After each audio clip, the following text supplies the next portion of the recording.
Welcome, Master Builders. Today we take a look at the 10316 Lord of the Rings Rivendell from the Icons series by LEGO. Here we go.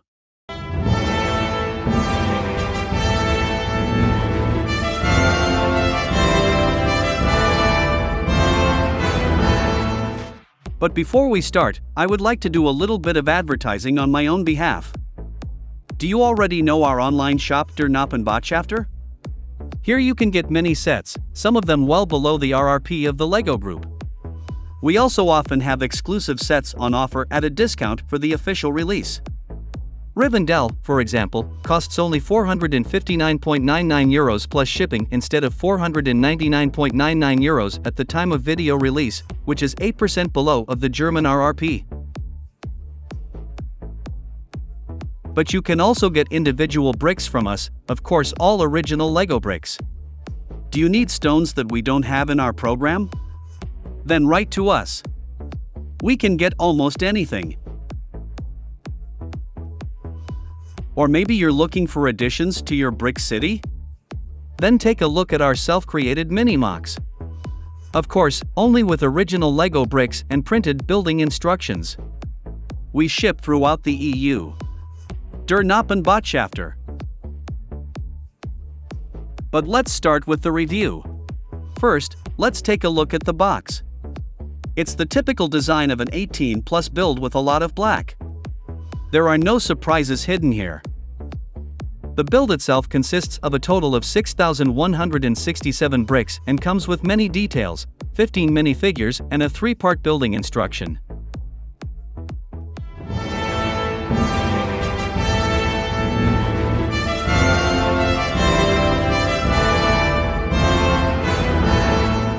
With the first part of the building instructions, the office of Elrond Half-Elven and the bedchamber of Bilbo Baggins are built. At the basement of the tower, surrounded by massive pillars, there are statues of great elvish personalities. The tower is also the highest point of the entire build and, as you can see, has many beautiful details. With Volume 2 we build the forge, the waterfall and the pavilion, which is located above the forge. The pavilion is a bit laborious to build, as it consists of 6 equal parts and therefore many construction steps are repeated. But luckily it's not that big and it's built quickly. I like the waterfall quite well so far, could have been just a little more bigger. The entrance to the forge is really fun. I like it when LEGO builds diagonally. I also like the chimney, but the anvil is nothing special. In the premises of the forge are whetstones and weapon stands. We build the highlight of Rivendell with the third building instruction. The Great Hall, above the statue with the broken sword Narsil, with which Isildur Sauron cut off the finger with the ring. And before that, of course, Elrond's Council, where our companion's journey began.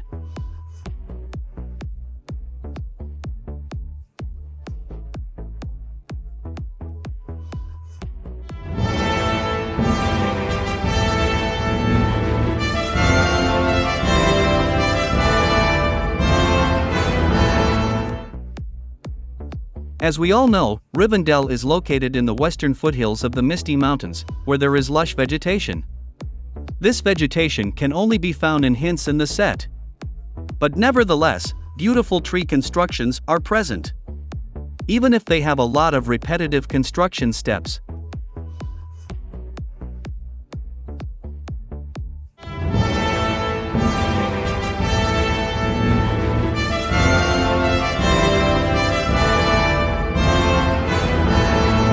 In my opinion, the 15 minifigures are very well done. The hobbits have multicolored legs and the abdomen of the other figures are almost all printed.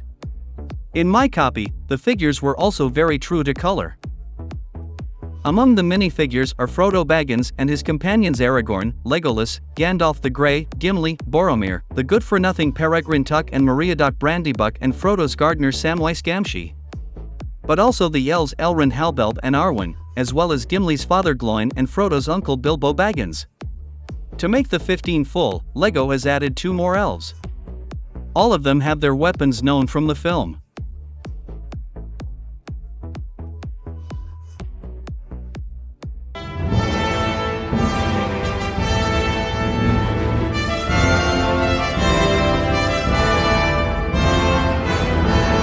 So what is my conclusion? I like this set, even though a few more details could have been put in here. There are many interesting building techniques and creative ways to get the typical Lord of the Rings shapes. LEGO did a good job with the figures. All figures are exclusive. If you take it strictly, there are even 21 minifigures with the stature. There is no disappointment here that the figures were already present in other sets. I hope that these figures will remain exclusive. That would at least somewhat justify the RRP of just under €500. Even though I'm not a fan of specifying a parts price, because this only says to a limited extent whether a set is cheap or not, we are here at 8 cents per part, apparently a good deal, but there are also many very small parts, which in my opinion puts the parts price into perspective. As far as the construction is concerned, it is very redundant in places, even boring.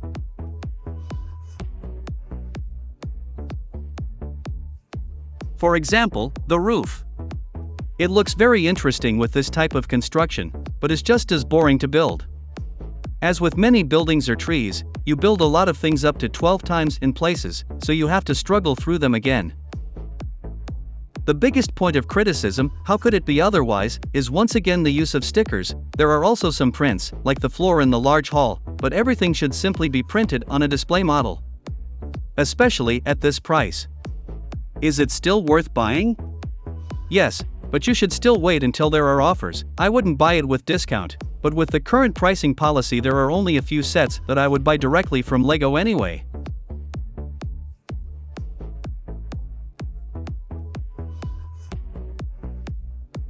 What do you think of the set? Feel free to write it in the comments. Thank you for watching. Feel free to leave a subscription and a like. Until next time.